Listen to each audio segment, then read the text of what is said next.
अस्सलामुअलैकुम viewers. So और next topic is loose connective tissue. ठीक है, इसकी हम बात कर लेते हैं। तो इसके अंदर ना सारे कनेक्टिव टिशू वाले फीचर्स ही आ जाएंगे, थोड़ी बहुत चेंजेस है लेकिन मेनली वही बातें हैं। तो मैं ज़रा जल्दी से आप लोगों के साथ रिवाइज कर देती हूँ। ठीक है, सबसे पहले तो हमने लूज कनेक्टिव टिशू में ये याद रखना है कि इसके अंदर जो ग्राउंड सब्सटेंस है, फाइबर्स हैं, वो कम हैं और सेल्स ज़्यादा हैं। ठीक है, अब इसकी कंपोजिशन देख लेते हैं। इसके अंदर सेल्स कौन कौन सी टाइप के होंगे? मेनली फिब्रोब्लास्ट और मैक्रोफेजेस होंगे और स्मॉल अमाउंट में मास्ट सेल्स और एडिपोसाइट्स भी प्रेजेंट होंगे। एक्स्ट्रासेलुलर मैट्रिक्स में देख लेते हैं इसके एक्स्ट्रासेलुलर मैट्रिक्स के कंपोनेंट्स आपको पता है, फाइबर्स और ग्राउंड सब्सटेंस होता है। फाइबर्स में इसको हमें कोलेजन टाइप 1 फाइबर्स मिलेंगे, इलास्टिक फाइबर्स मिलेंगे, रेटिकुलर फाइबर्स मिलेंगे।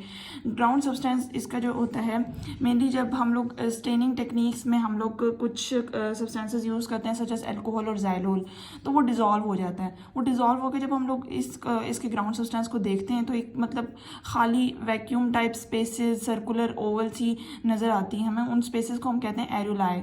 ठीक है, और उनके अंदर कोई स्ट्रक्चर्स प्रेजेंट नहीं होते, इसलिए हम लूज कनेक्टिव टिश्यू को लूज एरुलर कनेक्टिव टिश्यू भी कहते हैं। ठीक है, वो ग्राउंड सब्सटेंस की इस फीचर की वजह से होता है। अब इसके फंक्शंस देख लेते हैं। फंक्शन इसके सारे वही होंगे जो कनेक्टिव टिश्यू के हमने पिछले चैप्टर में पढ़े थे।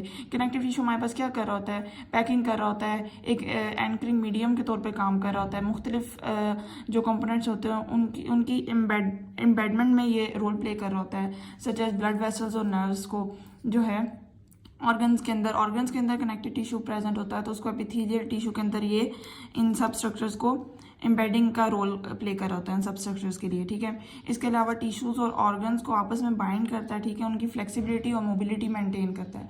ठीक है, बहुत सारे ऑर्गन्स का ये स्टोमा बनाता है। स्टोमा इज़ द कनेक्टिंग और सपोर्टिंग स्ट्रक्चर फॉर ऑर्गन्स।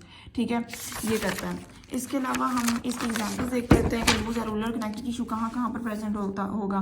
तो सबसे पहले सबक्यूटेनियस टिश्यू जो हमारे स्किन के करीब जितने फेशियाज वगैरह होते हैं, ठीक है, उसमें आ जाता है। एक सबसे पहले सुपरफिशियल फेशिया आ जाता है।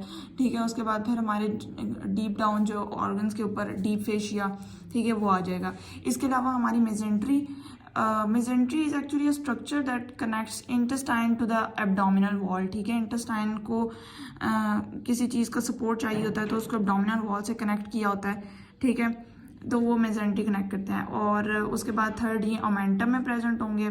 ओमेंटम क्या होता है? हमारे पास पेरिटोनियम होता है। ठीक है, उसके जो फोल्ड्स होते हैं, ठीक है, उनको हम ओमेंटम कहते हैं।